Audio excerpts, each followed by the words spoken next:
Entitled SIL demanded I gift her a baby for her 30th birthday. So I exposed her ridiculousness and immaturity to everyone on social media. I'm not sure if anyone can relate to my dilemma or has even heard of it. It feels strange to even write this. It's about my Mill and SIL, who are pampered brats. SIL is 29 and a single woman. Well, that's not the issue. The issue is that she is an entitled woman who will not accept no as an answer. I am 37 years old and have been married to my 40-year-old husband for 12 years. We have 2 children, a 9-year-old boy and a 5-year-old girl. Despite our blissful marriage, touch wood, my pain in the neck is my overly theatrical Mill and my overly spoiled SIL. Before I tell you more about my position, let me paint a picture of my mother-in-law and sister-in-law. They are social butterflies, similar to upper-class rich ladies in soap operas who spend their days at salons and massage parlors, and their evenings at bars chatting about other useless women. They exist in their own fantasy universe. They do not work. All they do is shop and chat. My FIL is busy generating money, while these women are busy spending it. FIL is essentially a non-existent part of the family, or rather a cash cow. There's a rumor that FIL has a mistress, and MIL is aware of it, so they have an unspoken agreement. He fulfills all of their demands without question, in exchange for having a mistress. I am not sure how true it is, but given Phil's status in the family, it appears likely. Otherwise, no sensible man would be silent about Mill and SIL's foolishness. Now, back to my sad existence. Last week, Mill called and invited me out to lunch, on a Wednesday afternoon. I wanted to say no, but she hadn't requested to meet with me in a long time. So I suggested an alternate schedule. I suggested that we meet for dinner in the evening, but they are busy women at night, spending time with friends at the gaming parlor. So we decided to meet on Saturday afternoon. I arrived in my usual attire, whereas she wore a completely shimmering black dress. What a great pick for an afternoon lunch. She critiqued my fashion sense the moment she saw me. After the light talk, she inquired about what we intended to give my SIL for her 30th birthday. I was perplexed because her 29th birthday was just a few months ago. I mentioned her next birthday is around 10 months away. She laughed and continued. That's why we need to plan ahead of time. Remember what happened last time? She was dissatisfied with the gifts you gave her, and her birthday was spoiled. I swallowed hard and said, yeah, of course, we spoiled her birthday because we gave her a normal $250 dress and not a premium Zara one with a matching sapphire necklace. She went on to elaborate. To avoid upsetting her this time, I have thought of the perfect gift which you guys should give her. So what was that? A baby. That's right, she wanted me to make a baby and give it to her entitled brat of a daughter. I was appalled. How could anyone believe that someone would ask for a baby as a gift? I could not understand what she was saying. I had to ask her several times if I had heard it correctly. She responded, yes, I want you to have a baby and give it to Stacy, SIL, as her 30th birthday present. I flipped out and said, why do you think I would do that? She cried. To compensate for your inadequate present this time. You wrecked her 29th birthday, and now you owe her this. I stood up and stated, I don't owe anyone anything. I'm not a broodmare who would breed a child and give it to her. I stormed out of the restaurant. On the way home, I stopped to pick up my son from his friend's house. When I got home, my husband questioned what had happened between me and MIL. I asked him what he'd been told. My husband is aware of MIL and SIL's tantrums, so he does not take them seriously.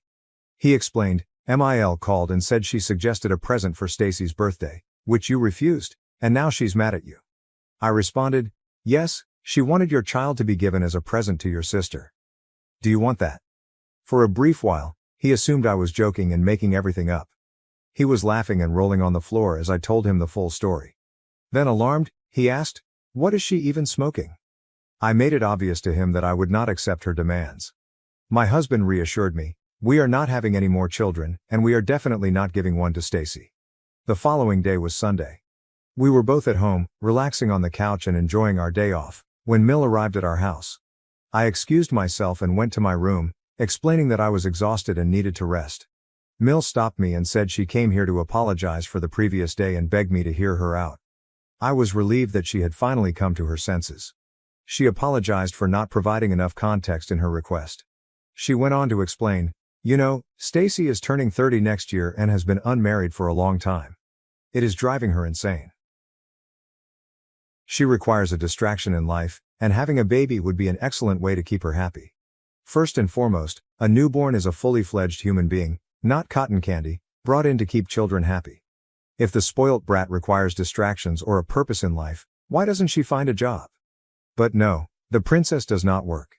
She doesn't move a finger about the house. By the way, she still lives with my in-laws because she has no income. She avoids home duties because her nails would get chipped. If you meet her, you'll notice that her brain hasn't developed since her 14th birthday. Her room's paint is still pink, and she has a large collection of pink outfits. She knows nothing about the world around her. She will be unfamiliar with the capital city or the country's president. All she knows is that a large sum of money suddenly arrives on her card, which she recklessly spends.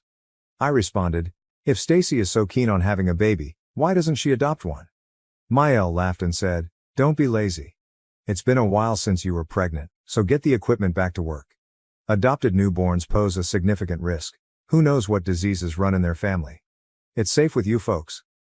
Can't you do this for your SIL? I looked at my spouse as if to plead, would you please say something? He chuckled and called Mill's suggestion stupid.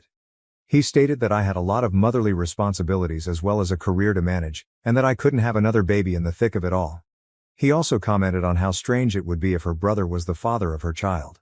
My mother-in-law simply replied, why not? Maria's sister-in-law was a surrogate for her daughter, so what's the big deal if your wife does the same for Stacy? I was like, wait a minute, that was surrogacy. Maria's sister-in-law carried Maria's daughter's child because she was unable to conceive owing to medical reasons. Here, things are not the same. If Stacy had a medical concern, we might have offered to help her carry the baby. The situation here is different. You're asking us to make a baby as if we were a machine. My partner had advised, Stacy should find a guy, settle down with him, and have her own family rather than complicating the situation here. Mill began sobbing and lamented, my little girl has tried so many times to find a man, but you know how awful men are these days. She pointed at me and said, you're a lucky woman to have my son, but sweetheart, not everyone is as fortunate as you. Stacy can't be with just any regular man. You know she has great expectations. The man should treat her like we do. I responded, yeah, of course, the last man Stacy dumped was because he didn't buy her an overly expensive Gucci bag. Mill attempted to justify her pampered princess, but I jumped up and stated, I'm nauseated from this discussion and need to relax. Once more, we will not have a child to give SIL as a birthday present. After a time, my spouse entered the bedroom. He cuddled me and attempted to lighten my melancholy. I asked him what he had told his mother. He told me that he had made it plain that we would not have any more children and that they should quit harassing us. He claimed Mil stormed out of the house in rage. Can you imagine how ridiculous this situation is? I want to bang my head against a wall, or bang theirs to make them see sense. Update 1. Hello everyone, and thank you for connecting with my post. Some of the comments were just amusing. You're correct in stating that Stacy is psychologically something. I feel the same way. Both Stacy and Mil need to have their heads checked. Perhaps they were buried under pounds of makeup, lol. If there had been any other regular person, they would have backed off after the previous talk. But now we're dealing with two maniacs. Until recently, it was just Mil, but Stacy has also gotten involved. I tell you, she is 100 times more difficult to talk to since she does not grasp logic. As I said in my previous report, Miel wrecked my Sunday with her baby-making pitch. A week later, on the following Sunday, bam! She appears again with her adorable doll. They seem to have promised to destroy my day off. Stacy entered wearing a skirt and a comfortable blouse. This was the first time I had seen her without her very tiny clothes, and her hair and nails were flawless. Mill pointed and asked, do you see? Stacy has already begun dressing like a mama. So this was the cause for her new fashion sense. Do they truly believe that changing your clothes will make you a mommy? Change your clothes and you're ready to be a mother. Stacy smirked at me and replied, I'm in. Whatever I do. Then she went to hug her older brother, as if she hadn't seen him in a long time. Remember, I said she acts like a 14-year-old sweetie pie. She cried, as if we were all standing far apart. When is the good news coming? My husband appeared foolish and asked, what's the good news? She smirked and added, I know you want to surprise me with your kid for my 30th birthday, but mom is a spoiler. I now know what your plan is. I'm overjoyed to be the mother of a gorgeous little girl. I have already started buying for her. My husband interrupted her mid-sentence, and I'm glad he did because I was going to slap her skull. He said, that is not true, we're not having a baby, much less giving one as a present. For a long time, she assumed he was merely attempting to mask the surprise. How delusional can you be? When she discovered she wasn't getting a kid as a gift, She screamed at me, "Why not? You have always been harsh to me. This is your time to set things right. Come on, get a nice tiny baby doll for me." I answered, "Stacy, we don't run a baby supply company where you can purchase a gorgeous baby girl and receive one. Do you even know how babies are made?" She relaxed and confessed, "You know, I've always wanted a baby girl. I have so much love in me that I want to shower it on my baby. You're all depriving me of that. That baby will be really lucky to have me as her mother. I will raise her to be a confident and accomplished woman. I am confident that you will not be disappointed. You see, that is why I said you couldn't reason with her. This is mindless. First and foremost, do you believe she is in the appropriate mind to have a baby? She doesn't even realize that I have no control over my baby's gender. You don't get to choose as you would with a lipstick palette. Second, this witch has never carried a baby in her arms. When my children were babies, she used to chase them away afraid they might spit and stain her hair and clothes. Even now she won't let my daughter near her because she's terrified she'll damage her nails or hair. Can anyone envision this mother changing a diaper or swaddling a baby in the middle of the night? Furthermore, I cannot go through a torturous 9 months of pregnancy, then experience the agonizing pain of birth, only to hand over my child to this spoiled princess and watch her transform the baby into a miniature version of herself." Stacy was still rambling on about how she'd be an excellent mother, but I had lost myself in the sentiments I'd expressed above. Suddenly, I stood up and said, "Look, Stacy. I know you're going to hate me for this. You already hate me.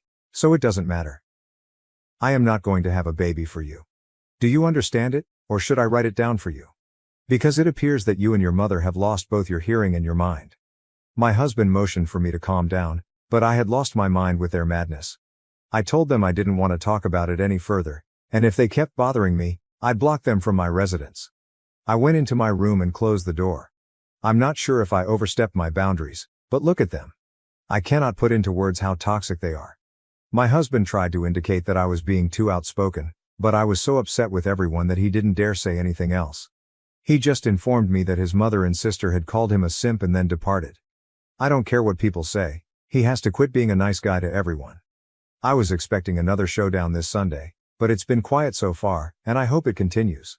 I just want this inconvenience to cease. Update 2. Oh no, how could I have thought things would end so peacefully? Following the explosion, the next 2 weeks were quiet and tranquil.